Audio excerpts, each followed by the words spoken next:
Rachel. Yes. Hi. Hi. How are you? I'm good. How are you? Good, thank you. Welcome. You're on deck. I know. How you feeling? I'm feeling good. Yeah? I'm feeling good. I'm excited. Good. Honored to be here. Thank you for having me. Great. You are welcome. Well, it's a pleasure to have you here.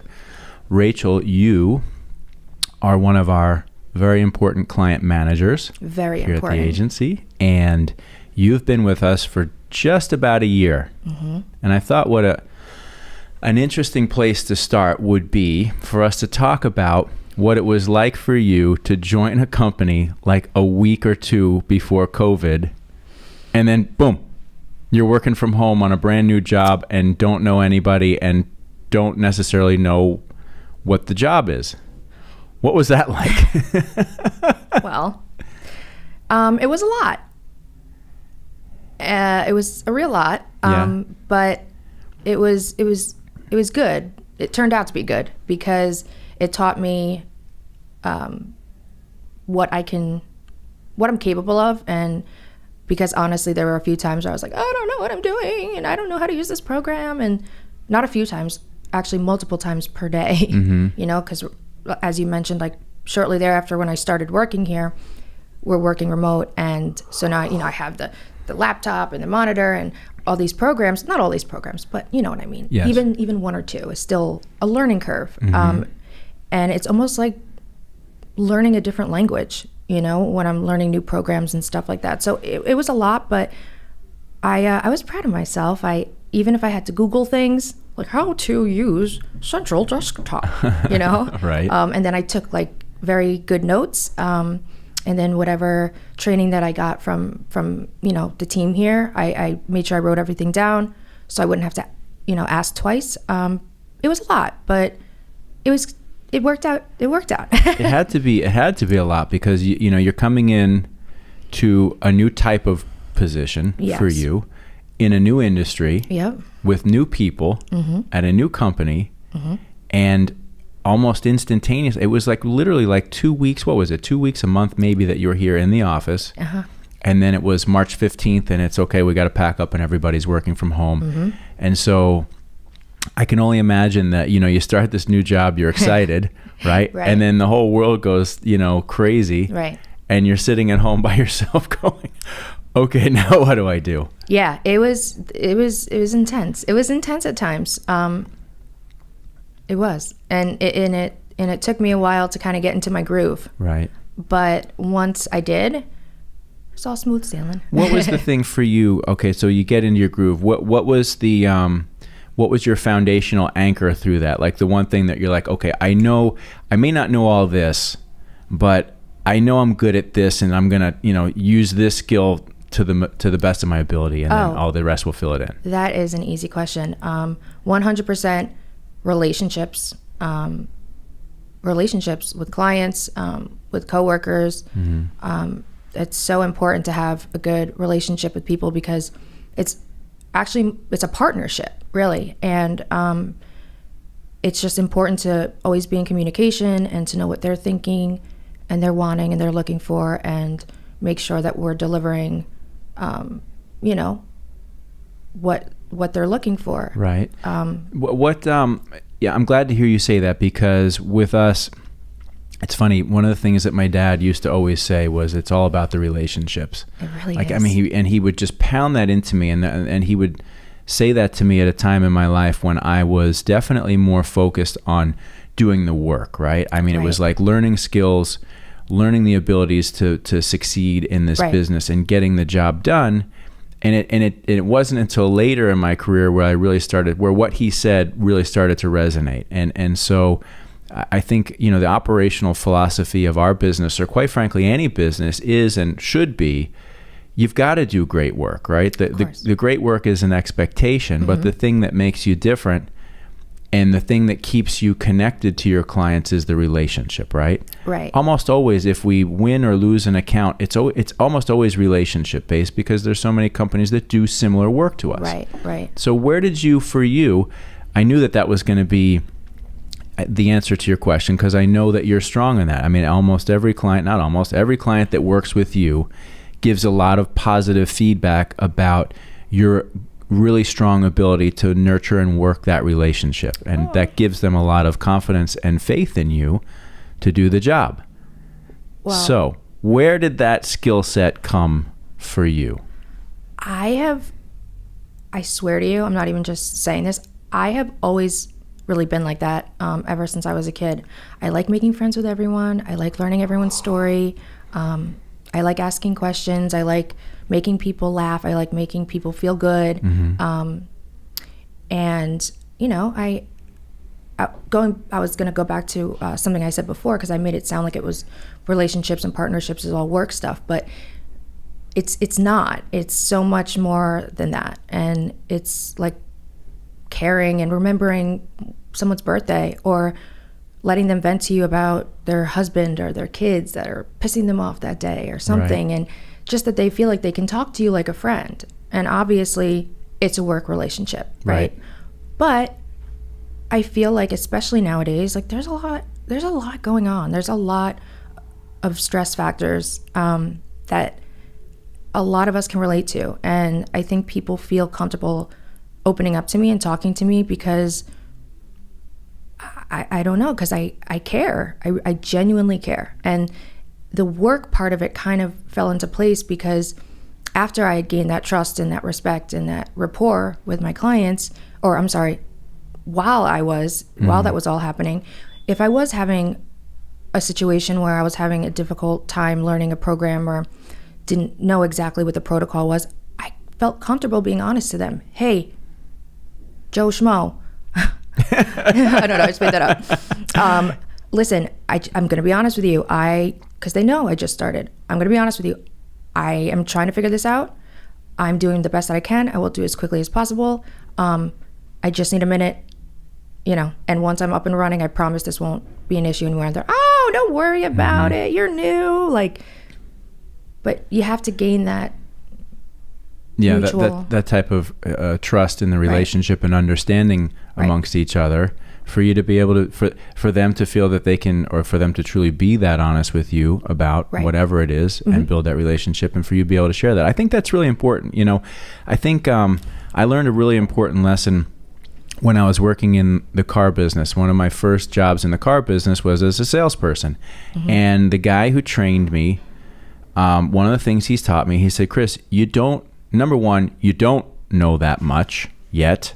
And number two, you don't have to know that much, because within the environment of this business, which at the time was a Ford dealership, we have the answer, right?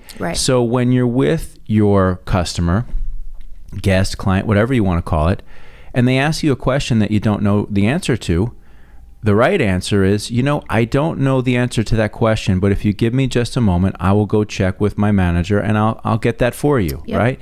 And I think everybody appreciates that, People right? dig that shit. Yeah. They just want your honesty, not, oh, well, let me make up an answer. Pull some bullshit out of, you know. Yeah, no.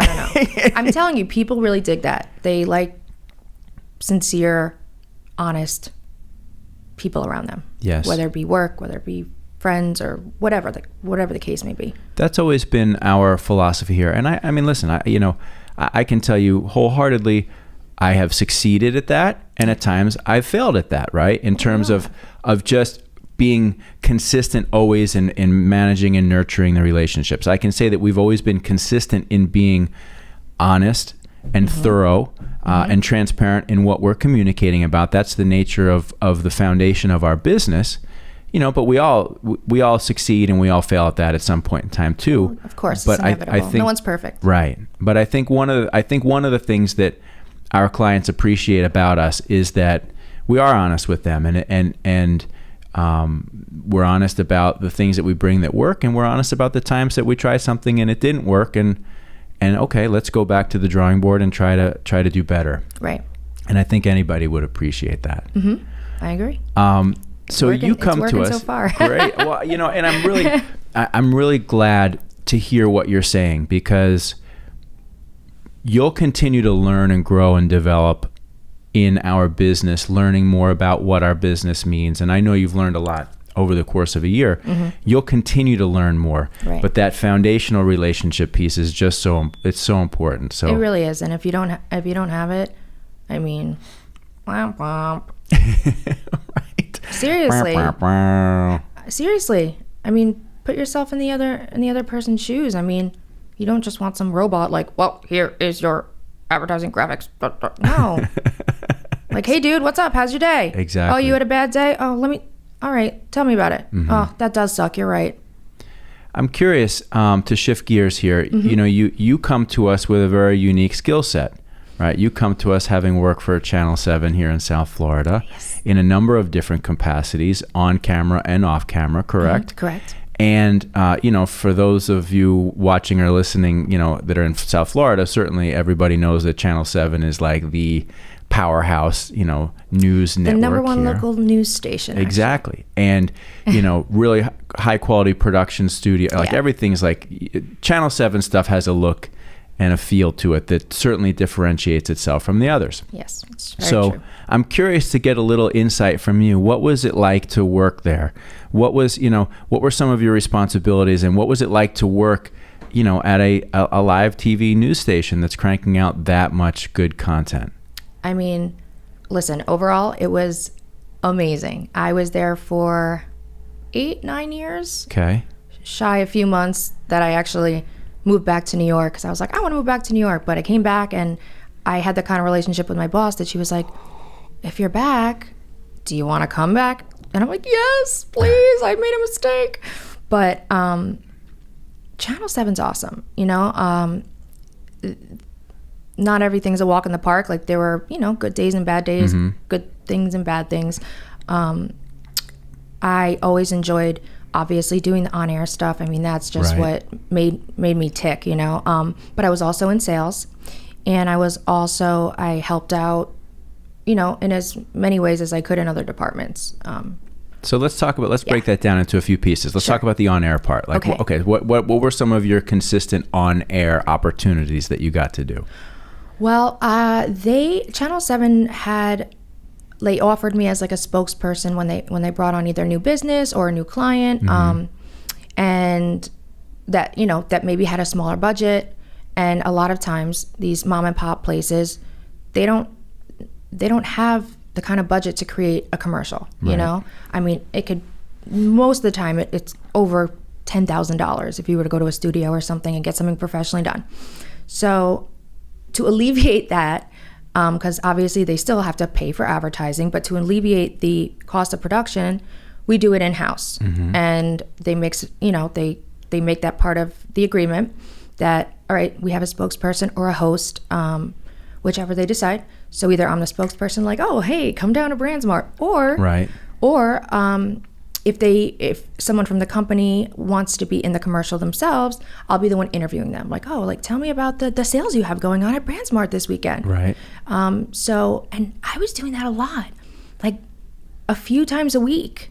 And it was neat because, you know, I was at my desk at my sales job, and I would just, walk down the hall and do my interview, do my segment, and and walk back and back to your sales job. It was like the best of both worlds. Yeah. Right.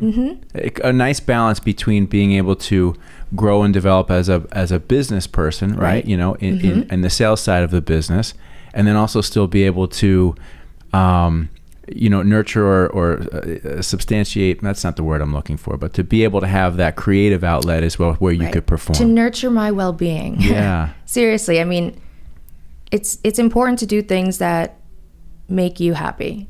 Yes. It really is. And I don't know. It would just, it just made everything worth it. I just really. You love to perform. I mean, you are a performer. So that's a natural part of your DNA. And we'll get to there in a second. But before we do that, I'm just curious, when you're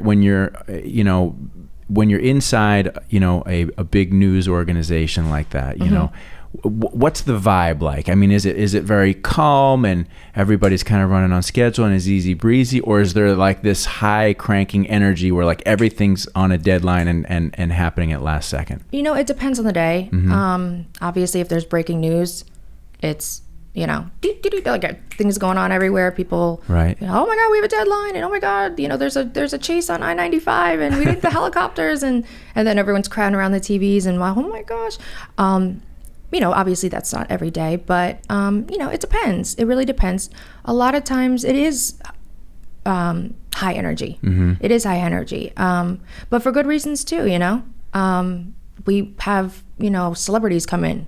Oh my God, did you hear that so-and-so's coming? What? Right. Name one. Like, do you have a couple examples of people that came in where it was like, oh my God, this person's going to be here? Oh, yes. Oh my gosh, I forgot his name though. There were some basketball players. Okay. And I don't know them. Like Heat players or? Uh-huh. Yep. But I will say this. One of my highlights was, it wasn't at the station, but I did commercial shoots sometimes, outside of the station. Those are my favorite. But I got to interview Shaquille O'Neal and Magic Johnson. Wow. So those were two of my highlights. What was that like? Oh my gosh, unreal. Were you nervous I would imagine, of course, you're nervous going into that, but like once you get into the conversation, what's it like? Oh my gosh, totally. They're us. They're normal people. They're, but yes, going up to it, I'm like, oh my God, like, I hope like I don't have food in my teeth, and I hope I don't say something wrong. But no, they're just so cool. And they're also, I think they understand that people interviewing them might be nervous. So I think just their realness comes through a lot, if that makes sense. Well, I would imagine that, they understand that it can be a nervous situation for the person interviewing them. And if what you're telling me is what I'm hearing, they probably go out of their way to create an environment where there's not that awkwardness or uncomfortable. To be over the top. Oh my gosh, hi, what's your name? Like, so over the top nice. That's really cool. Yeah. That had to be those are highlight moments, right? Yeah. So let's touch on the performance thing, okay? Because from my understanding, well, not from my understanding, I know you're a singer. You say you're not a dancer, but I think you're probably a little bit of a dancer as well, too. I'm literally the worst dancer on the face of the earth. I two-step, like literally side to side. Yeah, that's kind of me too. In most like normal, dancing scenarios. Right. However, my wife and I, she's finally after all these years been like, she really loves to dance, and we've taken lessons together. And I will tell you, now it's been a little bit. We've taken a little hiatus through the holidays, but I was dreading it. But by the fourth or fifth lesson, when I started feeling like I had an understanding of what I was doing, and I started to feel a little bit more confidence leading her through, it was like, boom, the switch flipped, and I really legitimately liked it, and I was so surprised by that. What kind of dancing? We were doing, let's see. We flamenco? The hustle. Like the first thing they teach is like the cha-cha, the hustle. And then they taught us merengue, a little bit of bachata. And then we started working into salsa, and then we the holidays came and we stopped. So we're going to get back to it. But I was really surprised at how much fun it was, and I was dreading it. I'm sure it's a lot of fun, but here's my situation. I don't have rhythm, and that's not something you can teach someone. Right. And it's very strange because when I sing, I have rhythm. Right. When I try to dance, it's like a hot mess. Right. And I just can't get my act together. Is it? I think we joked about this at one point in time. I'm dating myself by using this as a reference, but is it like Elaine from Seinfeld? Yes. Maybe worse. Right? Maybe worse. Oh my gosh, that's funny. Are you clumsy? Like, are you the kind of person who trips over and falls and bumps your head on things? Yes. All the time. My mom jokingly calls me Grace. Yeah, as in lack of. Mm-hmm. Oh gosh, do I have stories about? Oh my God. I've gotten. That's funny. Yeah, don't want to go there right now. You did say sometimes you overshare. We could drill on that vein in a second. All right, so but we'll move away from that so you don't have to tell any embarrassing stories. But wait, you have to tell everyone. Does everyone at home know that you are very musically inclined as well? I don't know that no, I would imagine that most people really don't know that. I mean, my family and close friends know that, but I don't know that the world knows that. We connected right away over music. Yes. That was one of the first things. Mm-hmm. And you play how many different instruments? A lot. I mean, I play guitar. I play bass. I can tinker around on the piano and drums, and now I'm starting to teach myself how to DJ a little bit. And we've built an audio production suite here so we can tinker around and make some music and have fun. And you sing. You know, I feel that I'm not a confident singer, you know, quietly, but enough. When it's time to like really do it in front of people, I get very nervous and very uncomfortable. Well, you do have a very nice voice. Well, thank you very much. Let's transition back to your voice and singing. Okay. Let's move away from my singing and move to yours. Okay. Mm-hmm. When, as a child, do you discover singing and music, and what does it mean to you when you figure that out? For me personally? Yes. I was singing before I could speak. My mom knew, and my dad, they knew that, or they had a feeling I was going to be into music or singing, because I would hum songs that were on the radio. But I mean, this is again before I could speak. So I would just, or like even Sesame Street, you know? Right. I also was obsessed with Gloria Estefan, and actually have been my whole life. Really? Yeah. So I used to play, obviously then this is when I became a little bit older, I would play her cassette tapes for the Miami Sound Machine. Right. Until the string came out. Like I would just rewind, play. And I would always sing, but I was nervous to sing in front of everyone. But I would sing in my room with the door shut, like loud and confidently, thinking, all right, like no one can hear me. But obviously, you know, my parents were like, okay, like she can sing. Right. But I was just always too scared to sing in front of anyone. Did they, it sounds like they recognized that you had this talent. Did they encourage it? Did they want you to get lessons or, you know, like move into that? Yeah. Okay. Yeah. And, my mom would always be like, just sing in front of people, just sing. I'm like, no, I'm scared. She's like, just do it, you know? What is the fear? Like, what are you afraid of? You know, like when you say, no, I'm scared. Because I feel that way sometimes with certain things as well, too. So what is it, right? Like, what are we afraid of? Rejection? Rejection. That's what I was going to say. I was actually going to say fucking up. Right. Okay. That's okay. You know, what if I sing in front of people and I'm not good, like at all, to the point where, you know, glass is breaking. But has that ever happened? No. And let me tell you this, ever since I had that one opportunity to sing where it was my chorus teacher in elementary school, she's like, just do it. And she put me on the spot and I was like, fine. And it was a Disney song. And dude, I have not shut my mouth since. Now I feel more comfortable singing than I am even having a one-on-one conversation with someone. For real. I mean, something comes over me, and I've been lucky enough to sing in a few stadiums. Really? Yeah. Which ones? Oh my gosh, the one here. Okay, Miami Dolphins Stadium, right? Yes. It has 18,000 names over the last 20 years. And the Marlins. Okay. Like national anthem or? Yes. Really? And I sang on 9/11 actually, which was, oh my gosh, a huge honor. Emotionally charged, I would imagine. It was. And you're singing the national anthem? The national anthem and God Bless America. In front of how many people? However thousands, many. Yeah, like thousands. Yeah. What is that? Okay, so that's a big audience, right? Oh my gosh, it's what amazing. Does that feel like? It's euphoric. It's like an out of body experience. I don't know. Yes, I'm nervous before, like when I'm getting ready, doing my hair and makeup. I'm like, oh my God, what if I screw up? The minute I open my mouth, I'm just 100% in. And if I screw up, which happens, sure, or I don't hit the right notes, you know, whatever, just keep going. Right. And I don't know. It's just, I can't even explain it. It's.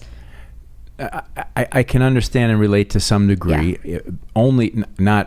I've never performed in front of any type of significantly large audience ever.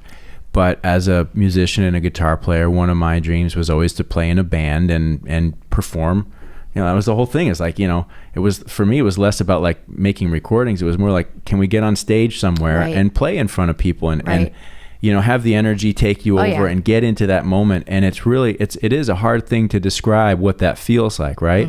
It's like everything goes away and you are 100% in the moment of channeling whatever is coming through you and going out of you. Right. And especially with the national anthem, like I have a tendency of, while I'm singing, like scanning the audience, because people are so just proud, of the national anthem, of living here. And I don't know, it's such an awesome feeling. People taking their hats off and doing this, and everyone's silent. It's well, amazing. You're singing, quite frankly, the most important song of our nation, right? The one one song that as Americans, binds us together, should, and hopefully does for everybody. Right. The foundational theme of what our country is about and what it means to share that together. So absolutely. To be able to sing that in front of thousands of people and share that moment must be just incredible. It is. And funny thing about singing in a stadium, it's not easy because the feedback, oh my gosh. It sounds not great. You hear yourself, right? Like we hear ourselves in here. Sure. But then you also hear yourself a few seconds later. Echoing off everything. So I'll be singing a sentence, and meanwhile, I'm hearing myself on the speakers sing the sentence before. So that can be a little tricky. Yeah. But I've learned to kind of just like zone that out and just focus on not listening. Yeah, you got to get in the moment and just stay focused on what you're doing. So cool. Congratulations for being able to have those experiences. Really, because think about it. Think about how many, young kids, boys and girls, want to perform and want to get in front of a big audience, and to really reach that level in any capacity it's a significant achievement, and it is a dream come true, is it not? It is. It really is. And, I don't do it on the reg. On the reg. But I wish I did. Right. But even just having the opportunity, even singing at a high school or a middle school football game or something like that, just to have that experience, I just, for anyone that loves to sing and wants to give it a try, go to your, obviously not now because of COVID, but I was going to say, like, go to your music teacher or go to the football coach or something. Hey, is anyone singing the national anthem this weekend? And a lot of times they'll be like, well, no, it's just a scrimmage or something like that. Okay, can I sing? And did you do that? Would you go and ask for it? Yes. Just straight up ask? And yes. Isn't it amazing how much you can actually do if you just ask? Right. Everybody's so damn afraid to ask, can I do this? I'd love to do that. And most times people they want to help you, right? Right. But here's the thing. I won't ask if it's not something I'm passionate about. Right. I get nervous because I'm like, all right, well, I can't explain it. But like when it comes to something I'm passionate about, I'm going to ask. Right. What are you going to do? Say no? Okay, I'll get over it. I'll go ask someone else. So another thing that I've learned about you that probably, most people that are going to be watching or listening to this don't know yet, is that you were on American Idol, right? Yeah. Tell me about that experience. I know you made it in a decent way, right? So like give me a little bit of what that was about and how that felt. Okay, so I tried out twice. Right. The first time I made it to the top 100 in New York. Okay. And it was, this is why I was getting confused before when we were talking about stadiums. For some reason I had Shea Stadium in my head. But Shea Stadium was where we all met. Auditioned, right? And okay. auditioned, right? So it was interesting because the first time I auditioned was earlier, like a couple seasons after Kelly Clarkson, where they still allowed you to sleep outside and camp outside. And did you do that? I did. And thanks to my mom, she came with me. But I'm so glad they don't do it like that anymore, because it almost became like, listen, it was fun for what it was, but it could be dangerous. It was cold out. I don't think it was winter. I don't remember, but right. it wasn't not comfortable. Certainly. Right. And people slept on the sidewalk. And the other thing was too, like, people could get there as soon as they want. People would be there a week early. So now it's like, if I want to have a chance to audition, that means I have to be there a week early. And who the hell wants to do that or even can do that? Right. Like sit outside for a week. Yeah. People literally did that long? Yes. At that time, they were allowed to. Right. So anyway, that was the first time I tried out. And anyway, I made it to top 100. There was, I think, 16,000 people that tried out. Oh my gosh. The full stadium was jam packed, and it was awesome. It was mentally and physically draining experience because also, it was kind of like a cattle call thing. So you wait, days. You finally get in there. And when I tell you, like, they call people down, and then you don't meet with the judges at first, because that's always everyone's first question. Right. Did you meet Simon? Right. Right. It's, all the producers and whatnot, and they have little tables set up, and you just sing for a few seconds, and they'll either let you sing for, I don't remember the max amount of time, but it couldn't be more than 20 seconds. Really? Mm-hmm. And so sometimes they'll cut you off. Moving. Yep. Yes, no, sing again. No, still. So this is before what people see on TV, right? Oh, yeah. So there's like this weeding out process that goes before they show the people that get to do their audition in front of the panel, right? Right. So when you say you made it into the top 100, does that mean that you made it through and you actually sang for the judges? Well, no. Isn't that nuts? This is what people at home don't realize, and this is what I didn't realize either. Going into it, I made it to the top 100, but I didn't. The next stage, the next step, had I made it past that point, would be to meet with the judges. I made it to the step right before that, but people think, because they listen. It's a TV show, sure. Okay? So they do highlight an interview. And give people screen time that, do silly things and, or wackadoodles and, whatever, you know what I mean? Yes. Like, because people think that's funny and look, it's well, it is funny. It's hysterical.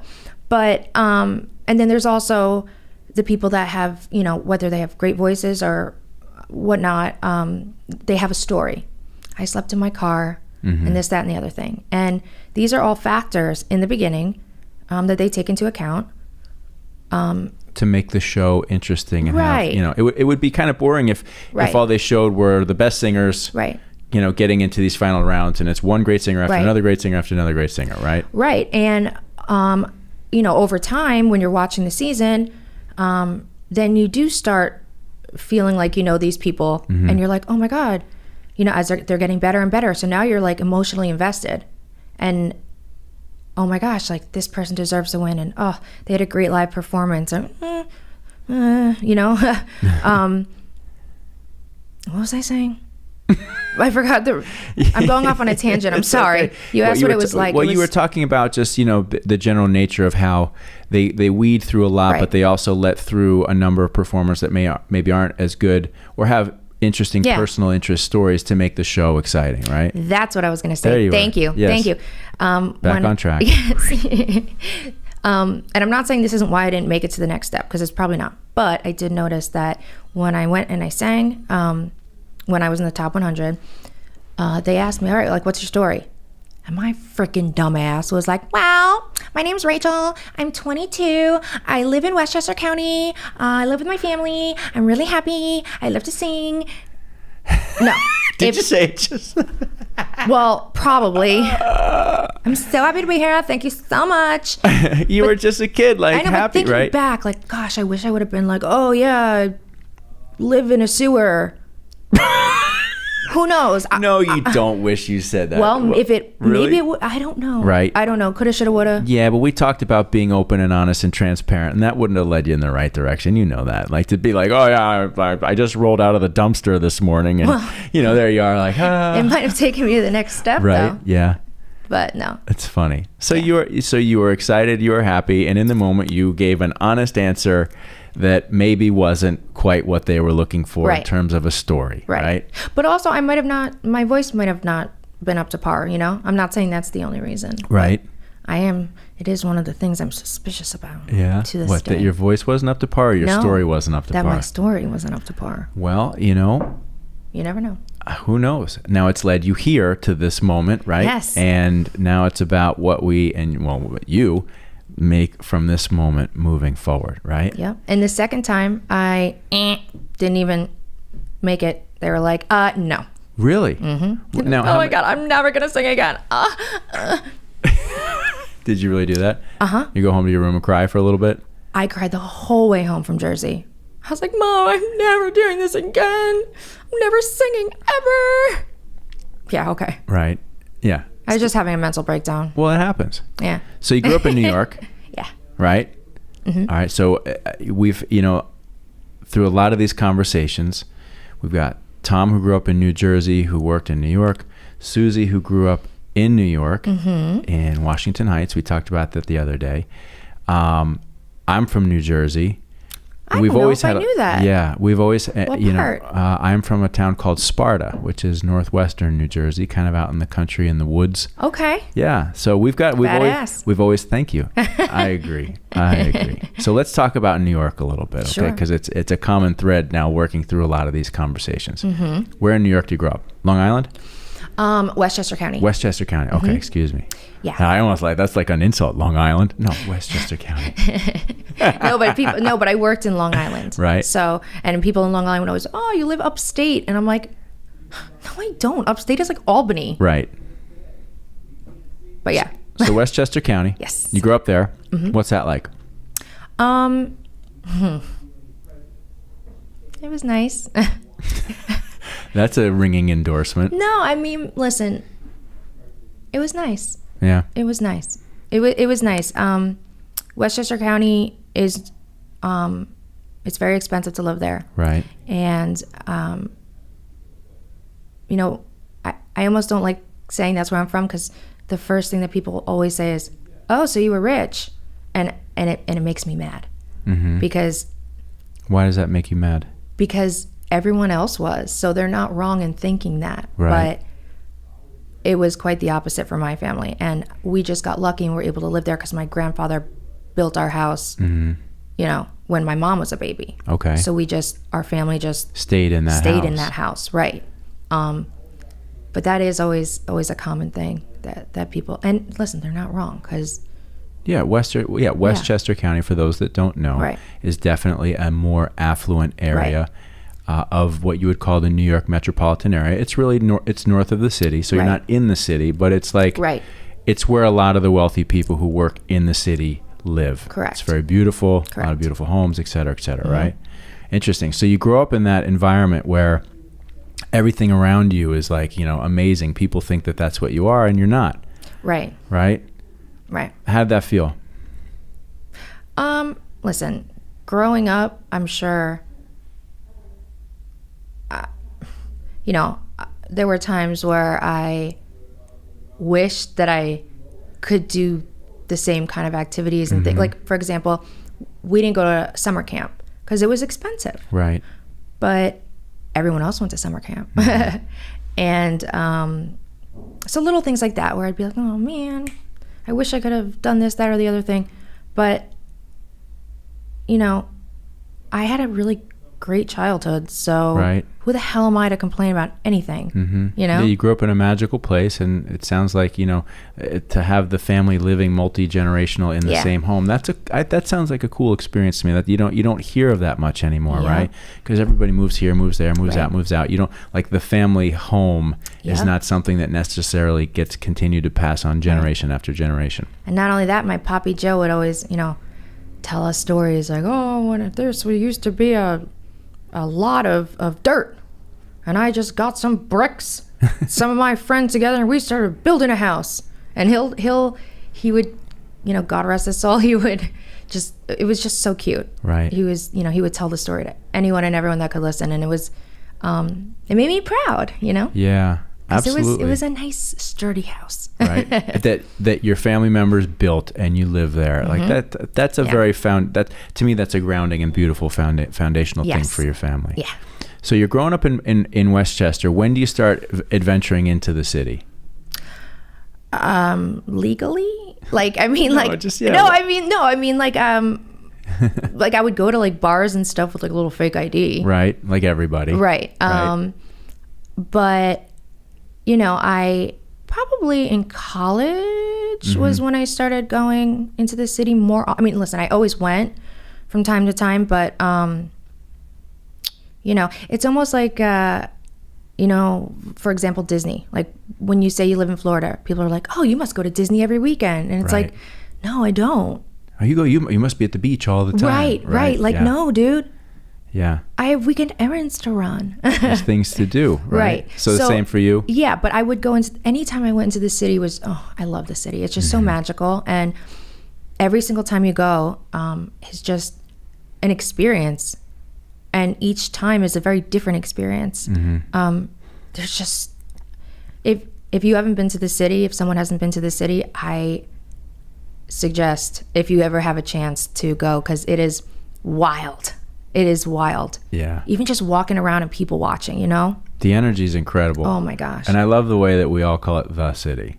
Right? I know. Like when you live in the proximity of New York City, you don't ever say, I'm going to New York City. Right. Yeah. Like here you'd say, I'm going to Miami. Right. Like here you wouldn't say, I'm going to the city. Right. I don't know that people would necessarily know that. But in in the tri-state area, you're going to the city. Right. It's the city. Everybody knows what that is. It's not New York City. Right.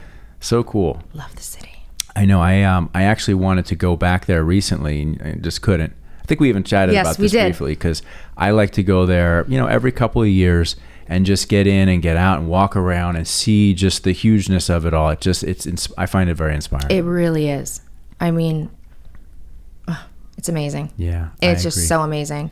No matter what time of year you go to, I mean, there's not something going on. There's a shit ton of things going on.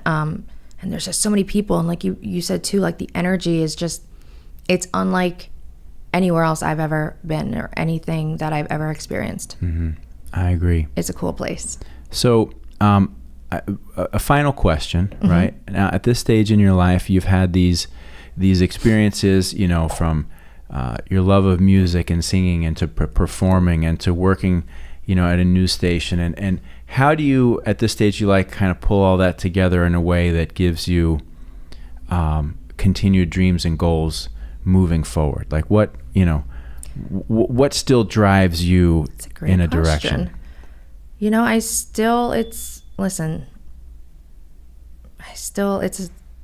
trying to figure it out every day, you know? Right. Do you want to always? Do you hope to always continue to perform? Oh my God, yes. Right. Would that be like the even main if thing? It's in front of stuffed animals, like in my living room? Like, yes, I will always perform. Always, always, always. You know, it's like I said, what makes me tick. It's what I'm passionate about. It's just sparks this joy that nothing else really does. It makes me who I am. That's great. Well, yes. I would say that it would be my wish for you then that you always be able to incorporate that into your life, that you always be able to perform and sing and express yourself in that way, because it's clear that that's something that, you know, the number one thing that makes you happy. It's cathartic. It's free therapy. Yeah. Is what I always say. I for agree. me at least. But and everyone has something that makes you feel that way. And if you don't have something, find it, because I guarantee something exists. And it may not be something that you even are, you know, realize until you do it and you're like, wow, like this is free therapy. I can cancel my therapist this week. I think that we figure it out in childhood, and then a lot of people forget it as adults. Right. The things that we all enjoyed, you know, doing as kids, playing, whatever we did as kids, where you played, right, and whatever play you gravitated, like you played, and singing was play, right? Oh yeah. For me, ultimately, like playing guitar was play, right? And I know you were talking to Richie about this in his podcast too. With the kid, right. with how kids really enjoy, and they don't think about playing in terms of like trying to improve or something. They're just doing it out of the sheer joy of it. Right. And I think that as adults, we lose that a lot. 100%. And so that's why, if you look around here, right? I mean, you know, not everybody's going to see. We're having an agency kickoff meeting Oh Somebody's God. drilling upstairs. That's funny. Is that what that is? Yeah. Oh my God. I want to take a broom and be like, ding, ding. Hey, shut up up there. That's so shut great, right? But if you look around here, I mean, we've got a stage set up, we've got speakers, we've got the whole thing. Right. And it's so whole that nine. we incorporate some play into what we do around here. Yes, which is so important. Yes. It really is. Rachel, it's been wonderful talking to you. Thanks, Chris. It's been wonderful being here. Thank you for having me. You're welcome. We're gonna this is these. I feel like I'm at the freaking dentist. I love it, right? Oh God, if that was how rough the dentist would be. I know. It's so funny. The imperfections are what are going to make this enjoyable. Oh, And hell so, yeah. This is my favorite part Yeah. of the podcast. Awesome. Well, we're going to pause for now, okay? Because Yes. we'll do this again and we'll pick up on new threads. But in the Absolutely. meantime, I thank you very much for joining me. Thank You did a you for great job. It having was me. a pleasure to speak to you. It was a pleasure. Thank you for having me. Cheers, Rachel. Cheers. Thanks. Clink, clink, clink. Drink my coffee. The coffee. My coffee.